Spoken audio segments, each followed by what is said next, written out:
You know, I was seriously considering making a video about the NCAA and the Frozen Four and the Denver versus Michigan game that happened yesterday. I wanted to talk mostly about two guys on the Denver team that showed off extraordinarily well and give updates to Oilers and Flyers fans as to how these two prospects were doing. You can kind of fill in the blanks. I'm talking about Carter Savoie, and I'm talking about Bobby Brink, but then with the news today that the guys from the eliminated Michigan team had started to sign, I was like, okay, we can talk about Savoie and Brink tomorrow or in 2 days, depending on whether or not they win the championship or not. Because the final game does go on tomorrow, University of Denver going out there trying to pull it all off. But the University of Michigan Wolverines were eliminated yesterday in the Final Four of the tournament, and you had yourselves the follow-up today that some of their top players have taken their talents to the National Hockey League.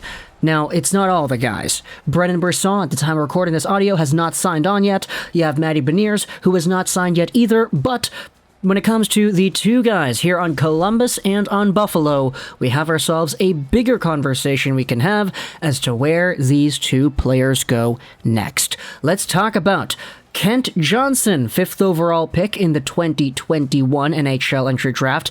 And let's also talk about Owen Power, too, the 1st overall pick in that same selection of players, as both of these guys have just signed their entry-level deals today, and they will be heading over to their NHL clubs. Now, just to be clear, they're not going to play right away. The Buffalo Sabres actually play a game later today.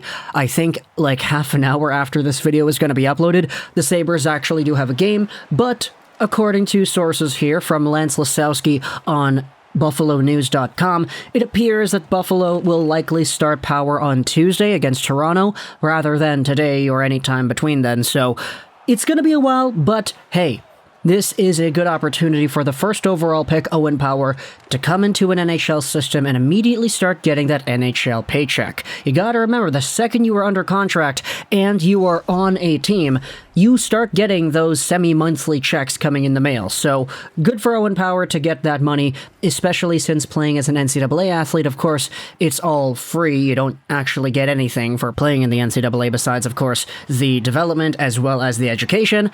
But if we go over to the University of Michigan Wolverines and we take a look at how Owen Power performed, hey, the guy had 32 points in 33 games played this season, which is a pretty good number. Now, I know it's easy to say that you had other defensemen on the team that outproduced Power, like Luke Hughes, for example. He had 39 points in 41 games. Also, he is a year younger than Power, so there's an entire conversation to happen there. But Power pretty much exhibited this season what we wanted to see out of Power when he made the decision to go back to Michigan once the NHL draft came and went last year. When he played in his draft year, he had 16 points in 26 games for the same Wolverines team, and a lot of people were going out there saying, okay, he's good, and he's probably going to go 1st overall because you don't really see too many players like Power in these drafts where their best assets are their straight-line speed and their offensive creativity. He's got a bomb of a shot that he honestly hasn't used all too much the past 2 seasons, but it still is there in his repertoire. You have yourselves a profile of a player that if he pans out to the best of his abilities, he could be a number 1 defenseman whose name kind of defines the way he plays. Even though he had the ceiling, and it was pretty easy to see that he had the ceiling as far back as 2020, there were a lot of people that went out there and said, sure, he might go 1st overall, but I don't know if it will be the best decision to play him in the NHL right away. He's still got a lot more things to iron out in the collegiate hockey scene, just in being more aware of what happens in his own zone, decision-making here and there. He certainly wasn't a flawless prospect. It's just this year, 2021, did not have the same Connor McDavid, Austin Matthews, Alexis Lafreniere, Jack Hughes type guy at the top, so Owen Power went 1st overall in a draft that a lot of people said other players could have gone 1st overall instead. Ultimately, he decided that he would go back to Michigan, making him the first overall draft pick in the NHL since Eric Johnson in the mid-2000s to not play in the National Hockey League right away. Now, I guess you could say, oh, but he's playing now. He'll play on Tuesday. Therefore, he did make the team. That's not what I'm talking about. I'm talking about guys that spent even just a fraction of their draft plus 1 years in their respective junior or minor teams, and that is exactly what Power did as he played 33 games with Michigan. So he went out there, improved his stock. He also played on several international stages. He suited up at the World Championships last year, where he looked really good alongside of Troy Stecher in a shutdown pair. This season he played for the World Juniors, where he had 5 points in 2 games, and he played for the Olympic Games, where he had 1 assist in 5 games too. So a lot of international exposure for Power. Now he's going over to the Buffalo Sabres, and he's going to be taking the jersey number 25, which is kind of funny because that technically is Arttu Ruotsalainen's number. He's still in the organization, albeit for the Rochester American system. He's expiring at the end of the season, and there were a lot of rumors I saw popping around as to whether or not he's going to go to Switzerland or whatever it is. So even though he has been a very productive AHL and sort of productive NHL player, it appears that Owen Power has taken his number, therefore Ruotsalainen, the writing is on the wall to see him probably leave the organization after this year. Now let's go over onto the other Michigan Wolverine to sign a contract today. It is Kent Johnson.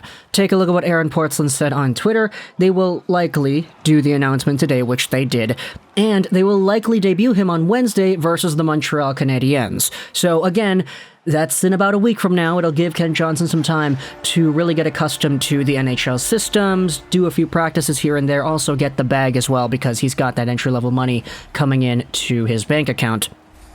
But Kent Johnson improved on his point-per-game numbers this season in the NCAA with 37 points in 32 games played. He also played for Team Canada at the Olympic Games and for the World Juniors. He had 1 goal in 2 games at the U20s, and for the Olympic team was at 5 points in 5 games, so very good for him over there. He slightly improved his point-per-game number from last season when he had 27 points in 26 games.